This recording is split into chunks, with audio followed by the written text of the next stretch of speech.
दोस्तों आज मैं आपको एक ऐसे व्यक्ति से रूबरू कराऊंगा जिसकी जिंदगी में दोस्तों इतने स्ट्रगल हुए लेकिन फिर भी उन्होंने हार नहीं मानी और एक अच्छे मुकाम पर पहुंच चुके हैं कम उम्र में। तो चलिए दोस्तों मैं आपको सबसे पहले उनका इंट्रोडक्शन कराऊंगा। हाँ सर, तो आप सबसे पहले हमारे दर्शकों को अपना नाम बताइए। सबसे पहले तो धन्यवाद अनिल जी। मेरा नाम शंकर सिंह है और मैं एक विलेज से बिलोंग करता हूँ, डिस्ट्रिक्ट ललितपुर उत्तर प्रदेश में पड़ता है। हाँ शंकर जी, तो आप ये बताइए कि जो आप रेलवे डिपार्टमेंट में हो तो आप कौन से पोस्ट पर हो?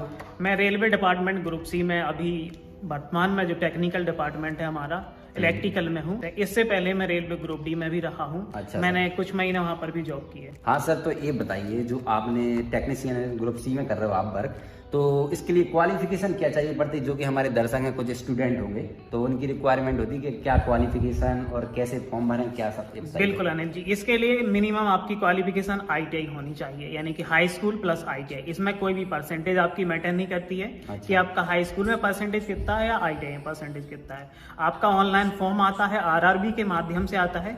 RRB इसकी भर्ती कराती है। ग्रुप बी और ग्रुप सी की भर्ती जो होती है वो RRB कराती है। अच्छा। ग्रुप डी की भर्ती RRC कराती है। तो इसका ऑनलाइन फॉर्म होता है, फिर हमारा एक एग्जाम होता है, प्री एग्जाम होता है जो नॉर्मल क्वालिफाई होता है, इसका फाइनल मेरिट में। हाँ सर, लेकिन ये तो बेसिक चीज़ होगी, ये तो सबको पता ही होगा। लेकिन मैं आपसे ये पूछना चाहूँगा कि जो आप जब जॉब नहीं करते थे उससे पहले आप क्या करते थे? आपका फैमिली ग्राउंड हमें पता है कि बहुत ही पूरे फैमिली से बिलोंग करते हो आप, तो कैसे आपने स्ट्रगल किया, ये थोड़ा अपने स्ट्रगल के बारे में बताइए। सबसे पहले तो मेरा ये है कि मैं एक बहुत मिडिल क्लास नहीं कहूँगा, मैं एक लोअर क्लास से बिलोंग करता हूँ, एकदम गरीब फैमिली से। और मेरी फैमिली में कोई पढ़ा लिखा नहीं था। मेरे गाँव से मैं पहला ऐसा शख्स हूँ जो जॉब कर रहा हूँ। तो मैं जब गांव से निकला मैंने हालात देखे कि नहीं, अब मुझे सिर्फ पढ़ना है। हर एक चीज़ को मैंने, सारी डिस्ट्रैक्शन को दूर रखा। इसके बाद मैंने लगातार पढ़ाई की, शहर आके कोचिंग की। मैं 3 साल इतना स्ट्रगल किया कि पढ़ाई के अलावा मैं कुछ नहीं करता था। जब भी वक्त मिलता था, रात हो या दिन हो, सुबह शाम, कभी नहाना भूल गया तो कभी खाना। तो मैंने पढ़ाई की है, अच्छी मेहनत से की है और एग्ज़ाम देने के बाद मेरा सिलेक्शन हुआ।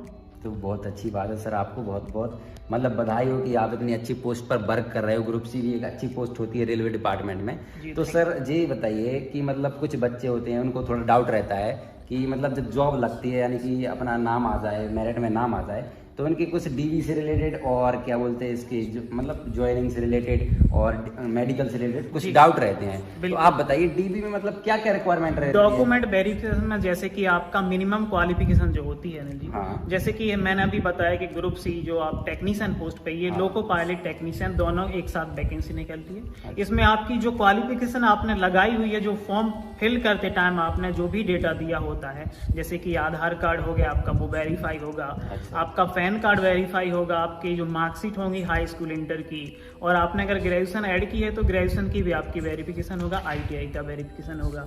आपका पुलिस वेरिफिकेशन भी साथ में होता है। तो कृपया करके कुछ ऐसा ना करें कि आपका कैरेक्टर खराब हो, लाइफ में दिक्कत आए। कैरेक्टर सर्टिफिकेट बिल्कुल जरूरी रहता है। और ये सर ये बताइए कि जो बच्चे रहते हैं DV में, अगर किसी के पास कोई सर्टिफिकेट नहीं है, जैसे कि कुछ उनके पास नहीं है, जैसे कि TC या कुछ मार्कशीट वगैरह, नाम गलत है, तो उसको कुछ एक्सक्यूज मिलती है, टाइम? बिल्कुल मिलता है। बहुत अच्छा क्वेश्चन पूछा है आपने कि जैसे किसी का नाम गलत होता है, किसी मार्कशीट में R की जगह RA की जगह RE कुछ भी आ जाता है, तो उसके लिए आप एक एफिडेविट बनवा सकते हैं।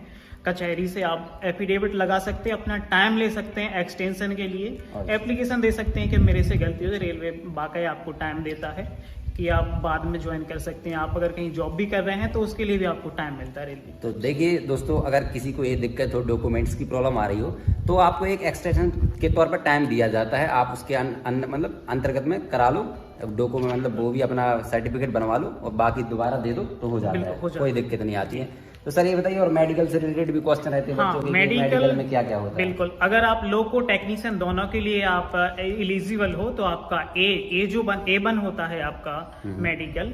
तो अगर A1 में आप एलिजिबल हो तो आप लोको पायलट बन सकते हैं, अदरवाइज आपको टेक्नीशियन पोस्ट अलॉट हो जाती है। उसके लिए आपका B1 आपका मेडिकल रहता है, B1 एंड बिलो। तो उसमें नॉर्मल आपका वही रहता है कि यूरिन टेस्ट होता है, आपको कोई शुगर वगैरह ना हो, आप ब्लड टेस्ट होता है आपका, नॉर्मल नहीं रहता आपका, फ्लैट फुट होता है, जैसे कि आप अपने पैर इस तरीके से नॉर्मल रहता है। आप किसी भी तरह से अगर चश्मा आपको लगा भी हो तो वो आपके पास उसका सर्टिफिकेट होना जरूरी है। सर ये बताइए कि मतलब अब कुछ को बच्चे सोचते हैं कि उसकी क्या पेमेंट रहती है, बेसिक पे कितना रहता है, बिल्कुल। और कोई अगर एक्स्ट्रा वर्क करे तो उसका एक्स्ट्रा पेमेंट मिलता है या नहीं मिलता है, मतलब और कैसी फैसिलिटी मिलती है, बता दीजिए थोड़ी। बिल्कुल अच्छा क्वेश्चन पूछा है। बहुत से लोग परेशान रहते हैं कि क्या सैलरी मिलेगी हमें। तो इसका ग्रेड पे रहता है 1900, तो बेसिक 19,900 से स्टार्टिंग होती है। प्लस आपको HRA मिलेगा यानी कि हाउस रेंट मिलेगा, DA मिलता है यानी DNS महंगाई भत्ता। तो ऐसे बहुत सारे अलाउंस मिलते हैं रेलवे में। तो मिनिमम ये 30,000 के एवरेज सैलरी पहुंच जाती है। और इसमें एक चीज और रहती है कि आपको मेडिकल की फैसिलिटीज मिलती है। आप पे अगर कोई डिपेंड है तो उसके लिए भी मेडिकल की, और रेलवे में ट्रेवलिंग करने के लिए पास पीडीओ की सुविधा दी जाती है। Thank you sir. तो और सर ये बताइए कोई फैमिली, अगर फैमिली साथ में है तो मतलब वो हाउस वगैरह या कुछ ऐसा? बिल्कुल, रेलवे की तरफ से क्वार्टर अलॉट होते हैं। अगर उनके पास ये सुविधा अवेलेबल नहीं है तो वो आपको उसका पे करते हैं, तो आप अपना प्राइवेट ले सकते हैं। Thank you sir, thank you sir, बहुत बहुत धन्यवाद सर। आपने हमारे सवालों के सारे अच्छे अच्छे जवाब दिए। बच्चों के जो भी डाउट होंगे वो क्लियर हो गए होंगे, ठीक है।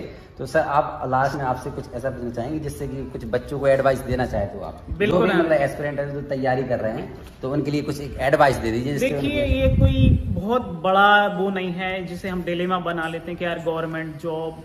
पहली बात तो यह है कि आप टारगेट बनाइए, भटकिए मत। आपको ये मैं एक सलाह एक छोटे भाई या बड़े भाई के तौर पे दे रहा हूँ कि भटकिए मत। अगर आप रेलवे की तैयारी कर रहे हैं तो प्रॉपर रेलवे की करिए, बैंक या SSC जिस भी सेक्टर में आप तैयारी कर रहे हैं तो उसकी प्रॉपर तैयारी करिए, प्रैक्टिस करिए। आपने जो पढ़ा है कि रिवाइज करिए कि हमें वो आ ही रहा है। टाइम मैनेजमेंट आप कर पा रहे हैं कि नहीं।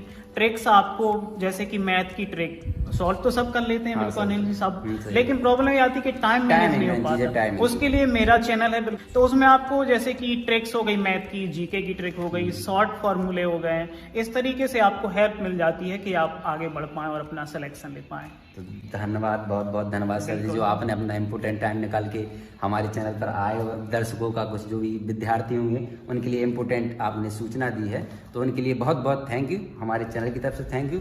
तो चलिए मिलते हैं एक नेक्स्ट वीडियो में, तब तक के लिए धन्यवाद, थैंक यू। चलिए वीडियो को लाइक करिए और चैनल को सब्सक्राइब जरूर करिए।